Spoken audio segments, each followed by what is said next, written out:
Bismillahirrahmanirrahim. Assalamualaikum warahmatullahi wabarakatuh.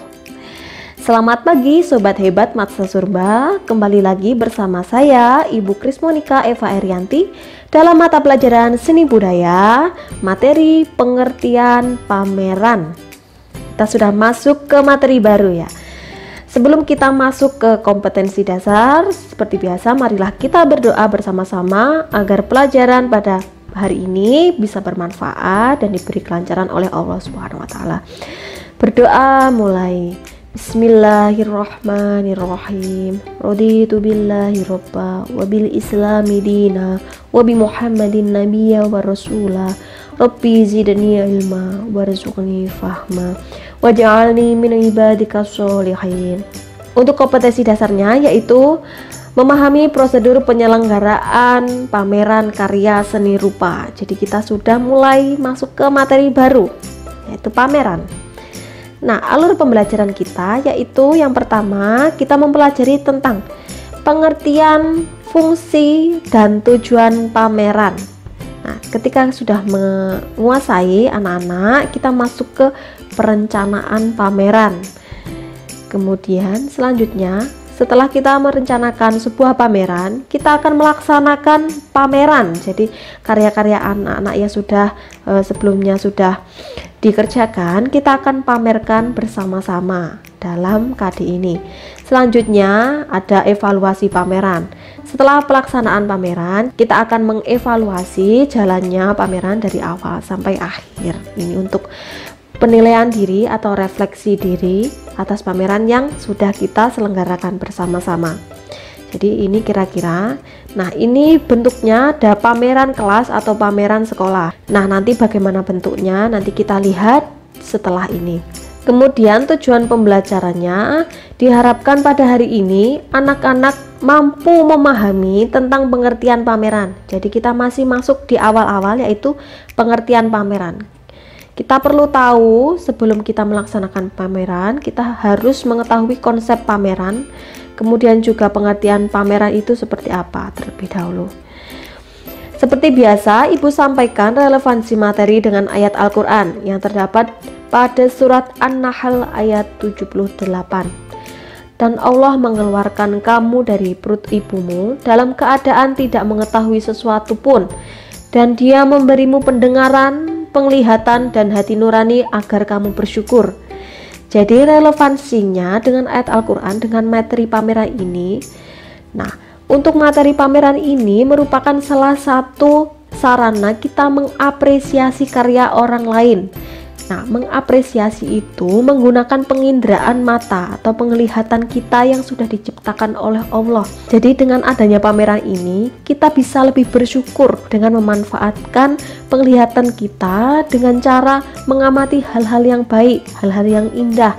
Kemudian dari situ kita bisa timbul rasa simpati, rasa empati, kemudian rasa bersyukur dan rasa menghargai, terutama menghargai karya orang lain melalui pameran ini. Seperti itu. Baik, selanjutnya kita masuk ke materi yaitu pengertian. Yang pertama pengertian pameran itu sendiri yaitu merupakan kegiatan yang dilakukan oleh seseorang atau sekelompok untuk mengkomunikasikan, memperkenalkan, memperlihatkan, memajangkan hasil karyanya untuk diamati, dihayati, dan diapresiasi orang lain. Nah, untuk proses pengamatan, penghayatan, mengapresiasi karya orang lain itu membutuhkan indera yaitu penglihatan. Jadi kita mengamati karya, kemudian kita muncul rasa. Nah, di situ kita bisa mengapresiasi atau menghayati atau menghargai karya orang lain tersebut. Nah, kegiatan pameran ini memang dikhususkan untuk mengkomunikasikan, karena dalam setiap karya seni pasti mempunyai isi atau kandungan atau pesan atau ide atau gagasan yang kita tuangkan dalam suatu karya seni. Nah, itu dikomunikasikan dalam bentuk pameran. Karena kenapa? Ketika tidak ada pameran, maka kita juga tidak tahu karya orang lain itu seperti apa. dan kita tidak bisa memperkenalkan. Misalnya kita memperkenalkan karya kita sendiri kepada orang lain. Kemudian juga tidak bisa memperlihatkan, tidak bisa memajangkan, mengkomunikasikan karya kita pada orang lain. Maka dari itu perlunya pameran supaya kita bisa berinteraksi dengan para pengunjung atau para pengamat itu melalui karya seni kita, seperti itu. Kemudian selanjutnya, pameran dapat dikelompokkan berdasarkan yang pertama, ada jenis karya yang dipamerkan, jadi jenisnya. Kemudian selanjutnya ada jumlah pesertanya, waktu dan tempat pelaksanaan pameran. Jadi ada 3. Jadi pameran bisa dikelompokkan menjadi 3 jenis, seperti itu. Nah, untuk jenisnya apa saja kita lihat. Ini ada beberapa contoh macam-macam pameran. Jadi sekarang itu sudah banyak sekali karena kita sudah masa era kontemporer atau postmodern. Kita sudah bisa menemui berbagai bentuk karya seni. Yang pertama ini ada pameran lukisan. Jadi anak-anak pasti sudah tahu ya, pameran lukisan itu sudah lama diadakan. Di situ terdapat pameran yang memajangkan lukisan-lukisan atau memamerkan lukisan-lukisan. Kemudian selanjutnya ada pameran patung. Di sini khusus untuk karya patung. Memang karyanya semuanya bentuknya patung, seragam, tetapi dengan bentuk-bentuk berbeda sesuai dengan senimannya. Selanjutnya ada pameran kriya. Nah, pameran kriya ini adalah pameran khusus dengan karya-karya kriya. Misalnya di sini ada gerabah, misalnya juga nanti mungkin ada songket, kriya songket, kemudian kriya batik, kemudian kriya dan yang lain sebagainya. Itu bisa masuk ke pameran kriya dalam satu jenis. Kemudian selanjutnya ada pameran tekstil. Nah, pameran tekstil ini biasanya memamerkan hasil karya.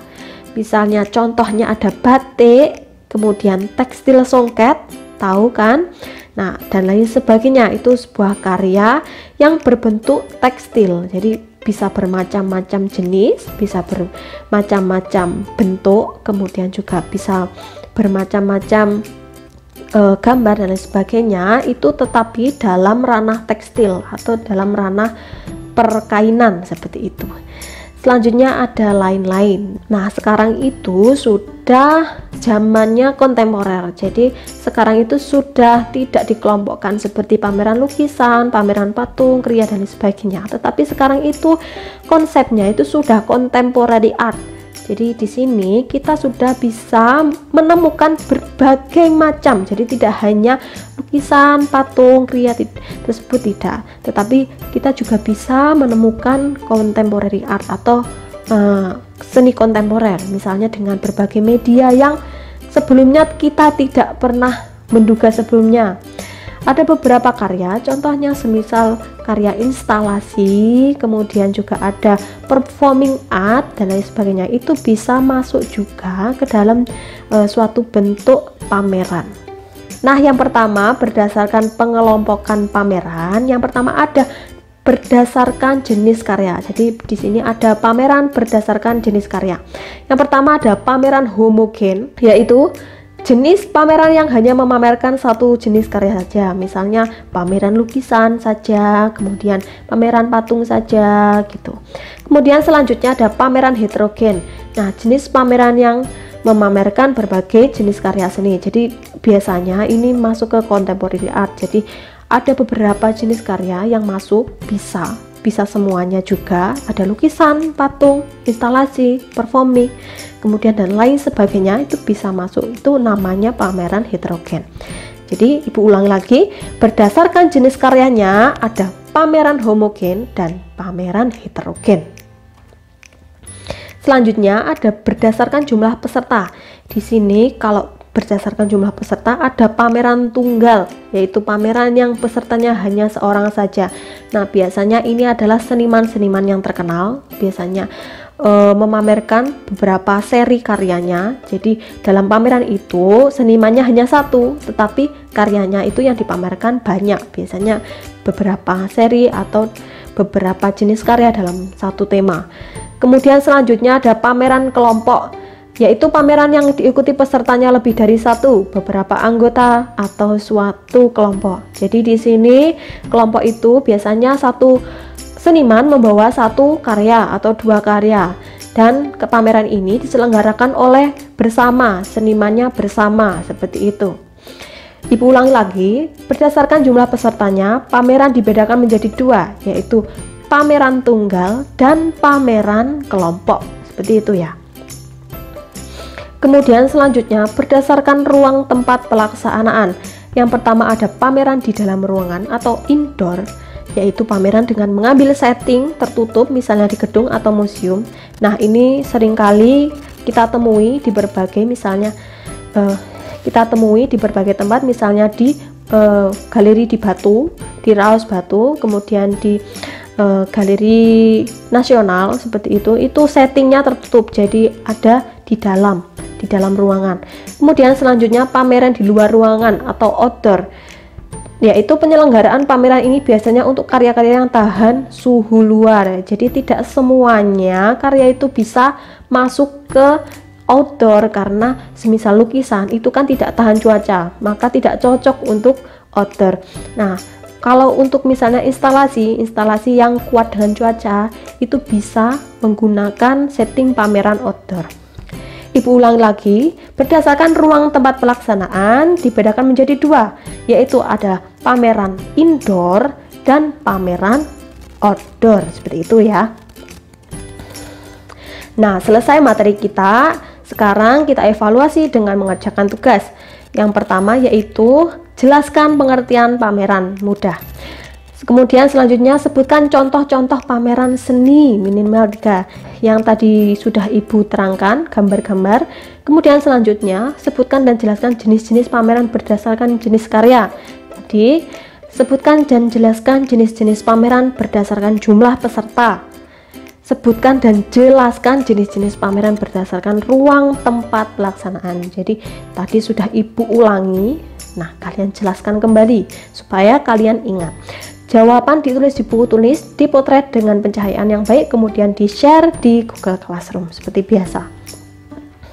Sebelum Ibu akhiri, Ibu sampaikan kesimpulan pelajaran kita hari ini, yaitu yang pertama, pameran merupakan kegiatan yang dilakukan oleh seseorang atau kelompok untuk mengkomunikasikan, memperkenalkan, memperlihatkan, memajangkan hasil karyanya untuk diamati, dihayati, dan diapresiasi orang lain. Pameran dapat dikelompokkan berdasarkan jenis karya yang dipamerkan, jumlah peserta, waktu dan tempat pelaksanaan.